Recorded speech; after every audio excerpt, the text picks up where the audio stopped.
1950s. It's right next to the mission though, right? Yes, very Yeah, close. cause I remember my dad telling me they used to put hay in one of the mission's barns. You're correct. Yeah, the Espiritu mission.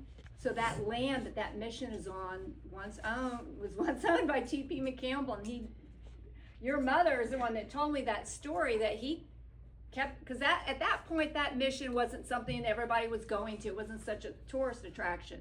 So he used it to store hay and whatnot. That's true. I always thought that was cool. Well, Thanks, Laura. Well, I'll keep on telling you some more. Okay. But let me thank you for being, isn't she a treasure? She is, yeah. Because I don't puts think us any to other, shame. any of the rest of us would have only scratched the surface, but you've done Oh, deep, you and too. I appreciate all that you've done. And I apologize because I talk too much sometimes. No, it's good But- history.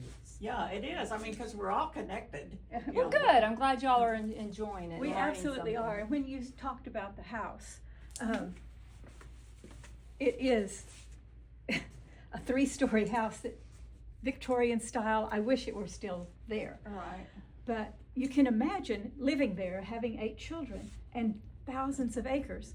And so in Goliad, the San Antonio River runs through there, and he gave each one of his children at one time a section, 640 acres, along the San Antonio River. So all through there are where the McCampbell children inherited a lot of land. And I was going to tell a little bit more about the Mary Elizabeth tract is where that old mission was, where they tried to convince the Karankawa Indians that they should be farmers. It wasn't highly successful, and so it fell into disrepair. But it was still a good place to keep your hay.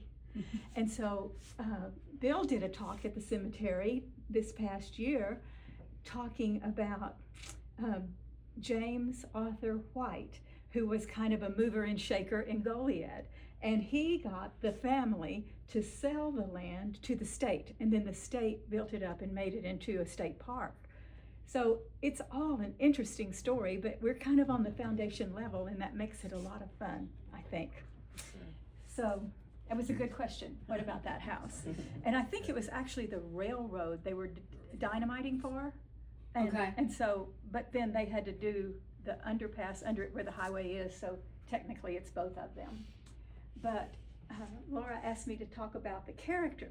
And so the cemetery, the Oak Hill Cemetery, off